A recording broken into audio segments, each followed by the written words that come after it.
Welcome to the Woodbury Word. I'm Wood. And I'm Dre. It's been a minute, but as always, we're happy to be back. Been a lot going on in the world, but sounds like a regular refrain these days, right? Like it's been a lot going on. It's so much going on. It actually leads me, let's jump right into a new segment we want to bring at the top of the show, your top two. And the first of my top two is the misnomer that this is the new normal. Right now we've been told, everything is the new normal. This is the new way you do that. This is the new way that you do that. This is the new normal until we get back to what is comfortable to us, what we know as normal. And I had the thought last week, and it was confirmed when I was reading something. I don't know what I was reading, where I was reading it, but the idea that this is the new normal. This is normal. Like this is the new reality. It's not the new normal. It's not the normal until we turn the corner. It's not. This is where we are. So as businesses and as communities, you've got to start responding to the now. Like as a business, you've got to figure out how to create your streams of income and bring back those client bases or the clientele that you had, build or build on or renew your client base. As communities, we've got to learn how to access, public works or community resources in the new way. Not to use the term new, but in the way that is conducive to where we are now, because this is where we are. So it's not about waiting for the pandemic to pass or waiting for this season to subside. This is where we are. And the reality is there are a lot of folks who are taking full advantage of the moment, understanding that this is where we are. And it's not time to press the pause button, but in actuality, it's time to move on those things that become areas of opportunity in times like these. So that's my number one. This is not the new normal. This is not the new reality, or this is not the transition until this is where we are. This is what it is right now. No, I'm with you 100%, man. I think the key is those who are able to adapt, talk about, realize the opportunities, seize them, are going to be those who really dominate moving forward. Like you said, I mean, what used to be 2019 and before, we ain't going back.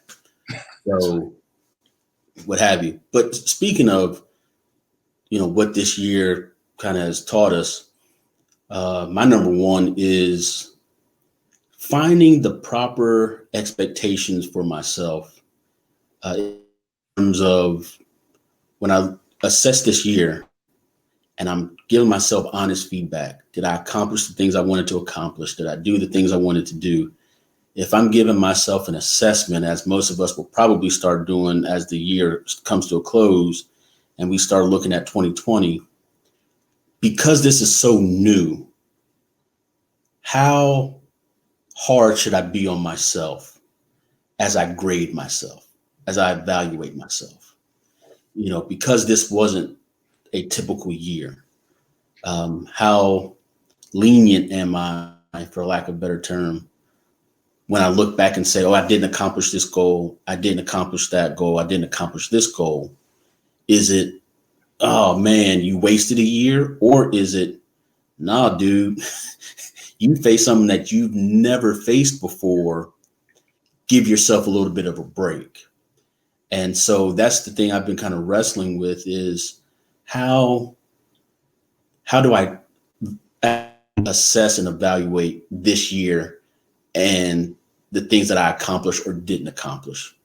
I don't know the answer yet, but that's, what I'm thinking about. And even for business, even, with us, how do we assess this year? This has really been like, oh, whoa, wait a second. We got to make some serious changes.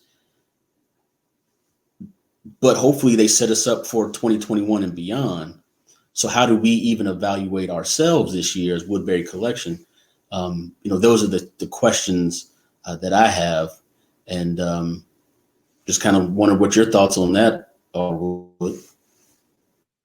Yeah, that's actually in line with a lot of the information that we've been seeing as of late when it comes to mental health and awareness. We touch on this topic a lot, but I don't think we can touch on it enough, really.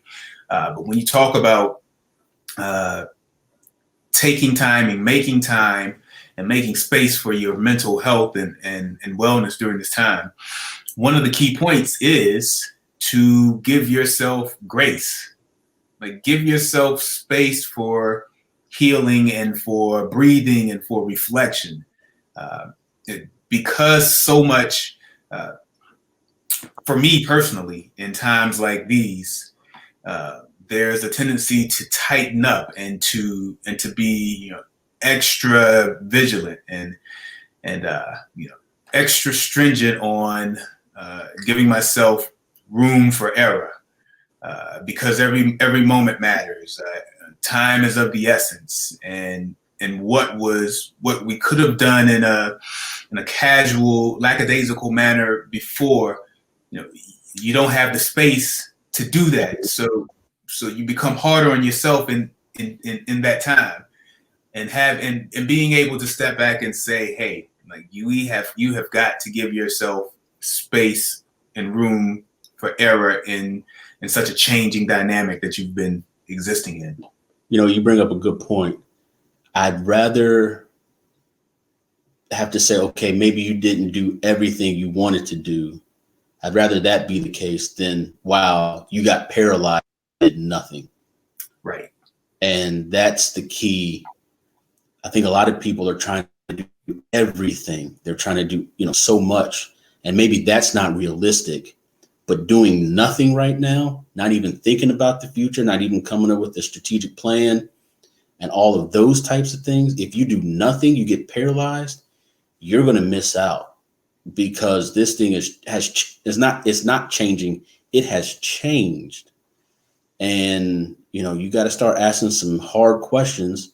We've certainly had to ask ourselves hard questions, continue to ask ourselves hard questions. How do we move this thing forward? Because there are people out here who are absolutely killing it right now, making money hand over fist. Some people, this was the thing that they were waiting on, not necessarily a pandemic, but a market opportunity like this, to where they could come in and really take advantage of it. That's right. Yeah, I mean, if you have any experience in real estate, you know that those who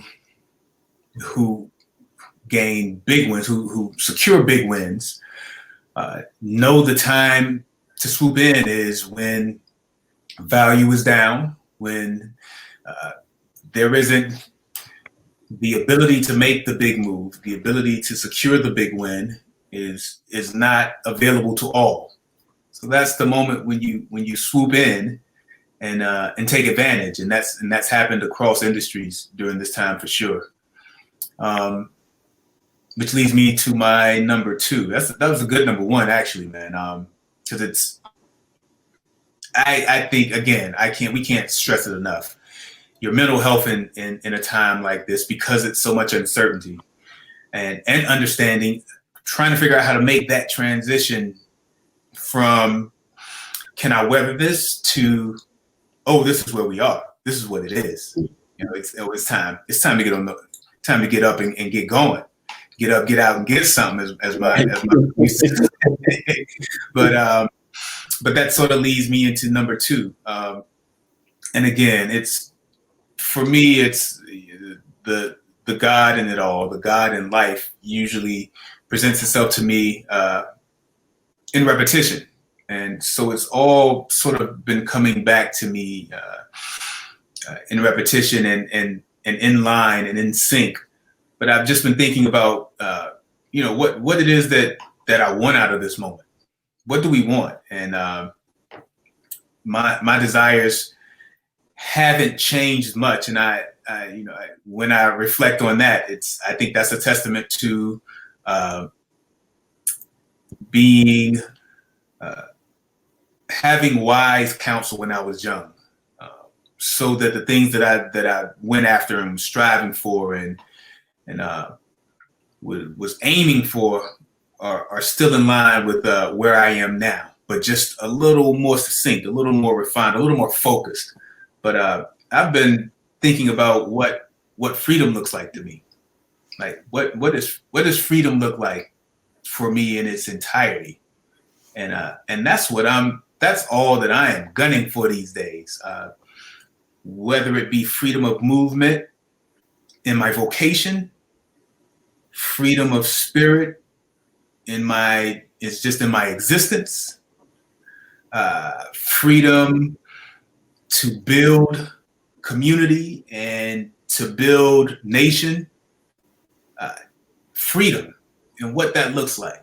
Like what is true freedom and how do I attain true freedom?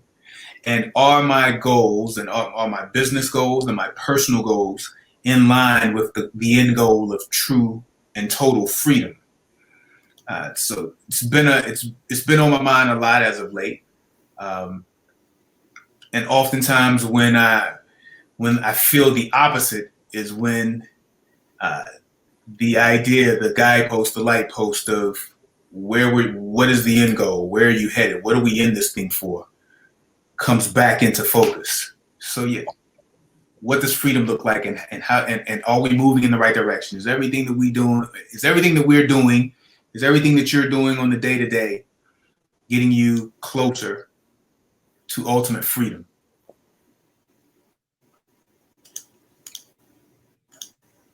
That's kind of where I'm going in a way for my second one, and it's a little. I got to give a little bit of context, but for me, I was having a conversation online, and I fall into the trap sometimes of talking to people, getting into IG comment wars or whatever. But I was talking to a guy. The basic premise was somebody was talking about how much better the Major League Baseball World Series has been as opposed to the NBA Finals. And if you know anything about the finals, the ratings were horrible. I mean, they were like all-time low. Many people are speculating that, the Black Lives Matter on the court and all that kind of stuff was a huge turnoff to much of the audience. And so there was a person that made a comment that said, yeah, that's what happens when you bring politics into things. So my simple question was, how is, talking about social injustices, why is that considered politics? Why is that not just considered something that we all agree on, that racism should be eradicated and police brutality and all these things? So we went down that whole rabbit hole. And it got me to thinking about our perspective. And hear me out. We talk a lot about financial freedom, and you brought up freedom, Wood, and I'm glad you did. It was a great segue. One of the things that I'm seeing is that there are individuals who are voting for one of the candidates, the incumbent, solely on the reason of capitalism. That's it. We can wonder if they're racist and all that stuff, and that's fine. More than likely, it'll be hard to kind of come to a definitive conclusion. You can infer some things, but whatever. And I was thinking about my upbringing. Was I brought up valuing capitalism or capitalistic ideology, or more of the kind of social, what's best for society ideologies? We've been taught that they really go against one another, that thinking about our neighbor is the enemy or the opposite of going for yours, making it happen. The question then comes, are we willing, and I don't know the answer, but are we willing to say, I'm going to vote, not even vote, I'm going to be more concerned about my finances so I can become free, like you said, Wood? Or are we going to continue to put social issues as a higher ranking item on the list of, things we vote for. And I don't know the answer to that. It really makes me wonder, what is our relationship with money? What is our relationship with financial freedom, with true financial freedom? And so that's what I'm kind of pondering, is what is a relationship with capitalism, the ideology, and how much do we really want financial freedom? Or can we have both? Can we have the social injustices being solved and have our money the way that we want to, have generational wealth, et cetera? That's just kind of where my head's been. Yeah, I mean, it's appropriate for the time, man. Leading up to an election. I think we've been living under the fallacy that we have both now. And we don't. And we don't. In actuality, I mean, we live in a capitalist society. It's a capitalist system that we exist in. And that's not a bad word, but but this is not the best of systems that we exist in. Like we are, and it's, there's something to be said for living a lie, to keep it plain. There's one thing to be a capitalist society. If that's what you're going to be, then be what you are. It's funny. The brother Charlemagne just kind of came to me, posted a clip of Mike Tyson on a podcast recently, and Mike was talking about the fear of being ourselves, like the fear that I have of being who I really am. So to instill fear in you, because I fear to be who I really am, I have to be the bully. To instill fear in you, because I don't want to be who exactly I am, I have to be other than who I really am, essentially. All goes back to if we were in a capitalist society, then be capitalist. Now, again, let's not play the game. Let's not say that we're the land of the free and home of the brave, one nation under God. No, we one nation under the coin. Right. And so do we continue? So do we operate under the system and make it work, or do we continue trying to buck the system or tear down the system? Well, there's an argument that can be made for both. There's an argument that can be made for both, but I think history has shown that. Okay, so I didn't want to get into this, but I've been doing some minor research on systems, and systems are, the definition is like these interconnected, interrelated parts that establish processes and procedures and really establish the guardrail for which everything operates. And so system, if you think about a tree, it establishes roots first that are so deep that even after the tree grows, even if you were to, trim the bush or trim the tree or even saw off some whole limbs, the roots are still set. And we have systems in our country that have been established for so long. The roots are deep, man. That's right. These systems would take not just a policy. I mean, it would take some revolution for sure. And so are we willing to do that? Because most of the time we just look at the system. That's the default. It's what I've been taught all my life. So it must be right. So we don't even question it. We don't question it at all.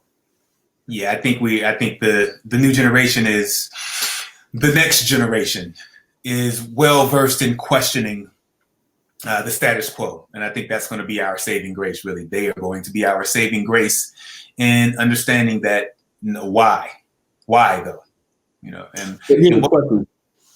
But weren't we supposed to be that?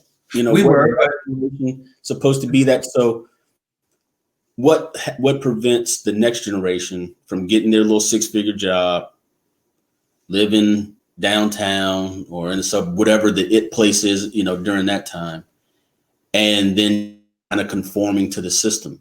Because it's a numbers game. It's a numbers game, and that system is crumbling. Granted, the system is not crumbling, but that system of go to college for 4 years, add another 2 if you want to get a little more coin, jump out, get the 5-6 figure income, catch a little spot uptown, downtown. That system is crumbling now. So it's so many of them that are getting out. So we're probably 5 years deep, 5 to 7 years deep into a generation that came out of college and had nothing, had no opportunity available to them. Yeah, that's it. And then you throw on a pandemic and a change in a paradigm shift. So that's what prevented us, to answer your question, was we were able to, we bucked it until we were able to benefit from it. And you benefited just enough that you didn't, for some, you begin not to push as hard as you were pushing. Correct. You begin to say, okay, well, I understand what it is, but I got to help my family. I understand what it is, but I got to eat. We got to eat. But I can carve this out over here, and I can. And we know now that it's like the pusher who gives you just a little to get you hooked. Right. But I think this generation, that promise that we were sold is not even available to them. So there are those of them who have blazed their own trails and they found success outside the confines of that promise. And then there are the masses who have not been able to blaze their own trails, hit that lick, and don't have the old promise available to them. Right. No, you're exactly right. I didn't think about it from that perspective, but you're right. I just wonder what we are willing, what are we going to commit to? Right? What are we going to say, all right, this is the game. We're going to play it. We're going to master it, and we're going to win. How many of us are willing to do that? Because to your point, almost, the older I get, I want to make more money, right? Because I have a family. I want to make sure that I am, considered wise according to Scripture. A wise man leaves an inheritance for his children's children. So I want to leave my grandchildren something that they can look back and say, "Oh, thanks, you made it easier for me." Yeah. So that's what I'm looking at. But yeah, we got to make that decision. And once we make that decision, I think we'll have a good trail to go. But it's just pondering, like, what do I submit to almost? What line of thinking do I submit to? Because I want to see my people successful and I want to be successful as well. Or can I have both? Question. Can I have both? Right. No, that's it. I think that's the question you leave the people with. Can I have both? Because can we have both? That's right. Yeah. That's what I'm looking. That's what freedom looks like to me, anyway. Yeah, the ability to have both. Yeah, man. Well, let's close this out. Yeah, man. It's been good. We promise. Our charge. We won't promise, but we tell you each time that we come that we'll be back sooner rather than later. But our charge is that we come back sooner. Fall is coming. We got some nice fall surprises coming from the collection. Looking forward to it. Any last words for the folks? Nah, just look for us. Follow us on social media, Woodbury Collection. We're on Facebook, also IG. We're available on YouTube as well, Woodbury Collection. And don't forget that we are here for you. If you have any questions, style questions that you may have, hit us a note, info@woodburycollection.com, and we'll reach out to you. And don't forget to subscribe, like this channel if you're watching us on YouTube. And if you're on Facebook watching us, tell your friends, share it, feel free. We would love to have this message and this show get out to everybody. So thanks for all your support. Looking forward to connecting with you soon. That's right. And that's info@woodburycollection.com. Peace. Peace.